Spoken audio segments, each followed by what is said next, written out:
Have you ever been told that you're too emotional, too loud, too sensitive, too strong, too smart, too spiritual? We've been conditioned to believe as women that we need to dim our light, and the deepest wound of the feminine is believing that we are too much. Today, I'm going to give you examples of our ancestors who have felt the same way but stood up for themselves and for women and made a difference in the world.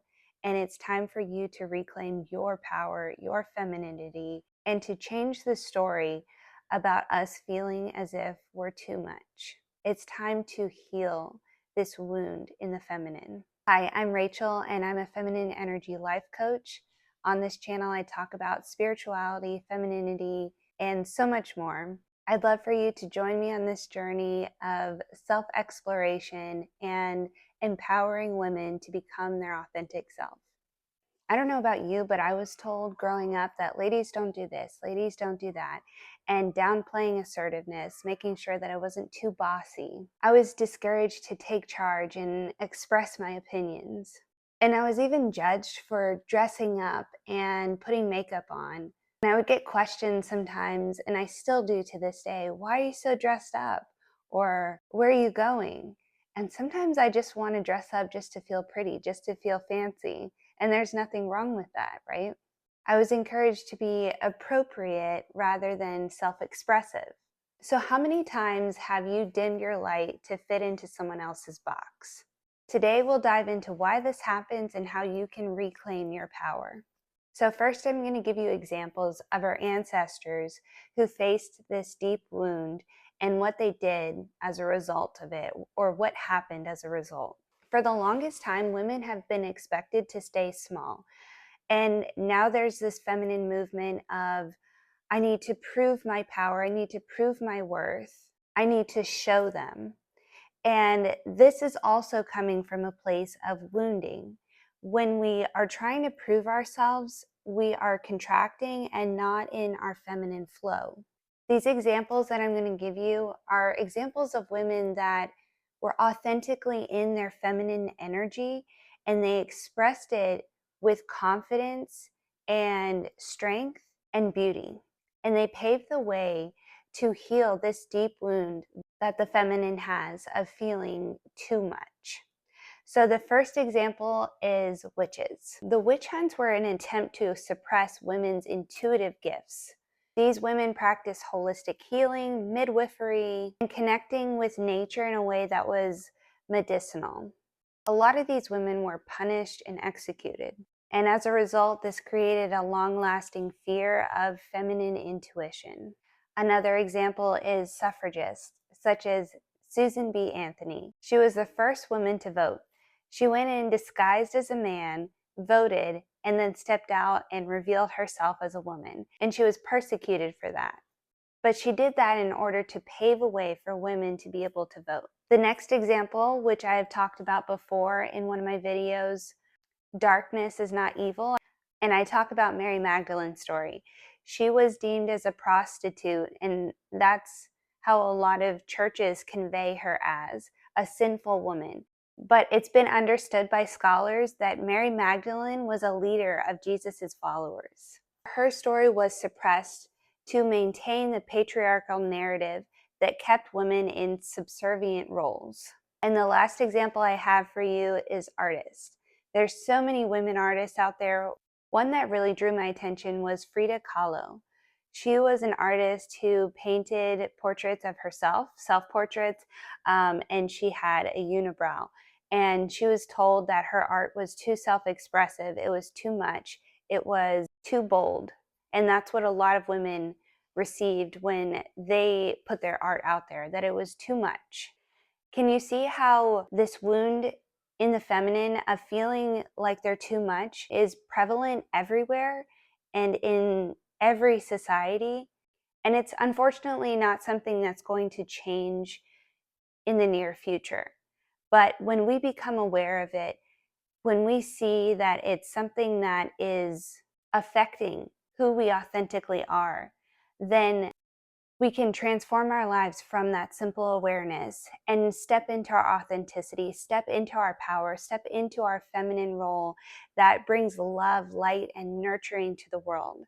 Now, there are consequences to staying in this minimized state of internalizing that we're too much.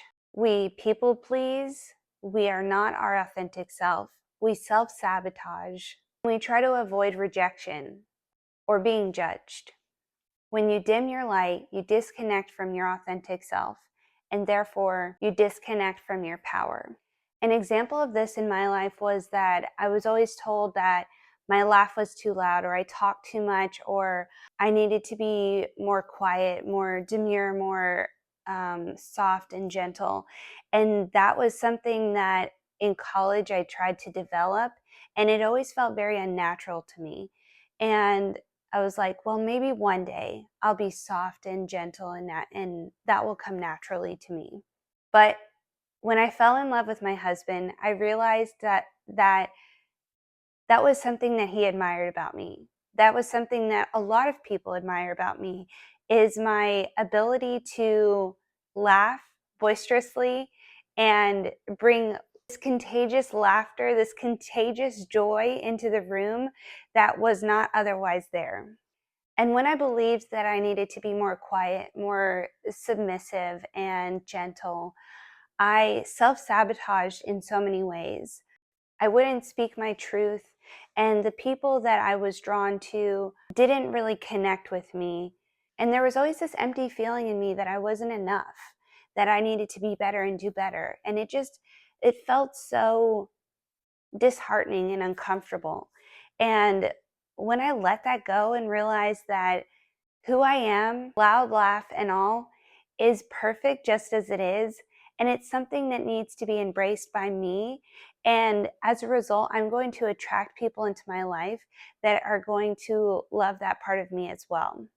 So what's something for you that you feel like you're not being authentic in, something that you feel like you're being too much in, and you're just not being able to express yourself in the way that is truly who you are?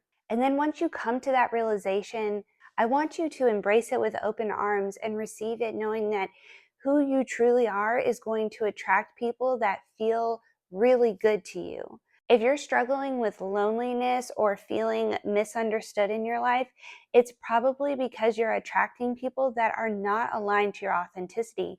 And that is because you are suppressing, you are dimming your light and trying to fit yourself into a box, someone else's box. And when you can step into your full power, when you can step into who you truly authentically are, you're going to attract relationships and friendships that feel so good to your soul, that feel so aligned and healthy. And like I've said before, this isn't something that kind of just goes away. This is a wound that is universal. It's a wound that is carried down from generation to generation, but we're here to end the cycle. We're here to heal the wound. And that's what our ancestors want from us. They want us to take this wound and nurture it and heal what has been broken. And how we do that is by being aware, by becoming aware. We need to be stepping into our power and claiming it, stepping into who we authentically are and saying no more. We are not going to dim our light and be less than who we truly are. We're going to be more of that. We're going to put on more makeup. We're going to wear taller heels. We're going to be louder. We're going to be smarter. We're going to rise above the expectations of society. And we're going to do it with grace and love and power and authenticity. So embracing who you are, accepting that who you are is perfect and who you are needs to shine. You need to shine. And the next thing that you can do in this healing journey is by saying no. Putting up a boundary and saying, no, I will not submit myself to things that make me feel uncomfortable, that are not aligned to my authentic self. And then through that, you can rediscover your intuition, rediscover your truth for who you are and how you can present yourself to the world with this power that you have within you. And as a result of stepping into this power, you're going to attract people into your life that are aligned to who you authentically are. And as a result, there's going to be a community surrounding you that's going to be able to strengthen you and uplift you to continue being that authentic person that you desire to be, and that will get you to your desires. So practice daily this phrase: I am enough exactly as I am. I am perfect just as I am, and I am going to shine every day authentically as I am. You are not too much. You are the fullness of the divine feminine. So start shining unapologetically. Thank you so much for watching. If you like this video, give it a thumbs up. If you haven't subscribed, I'd really appreciate it. And I do have coaching programs linked down below in the description. I hope you have a blessed day, and thank you so much again.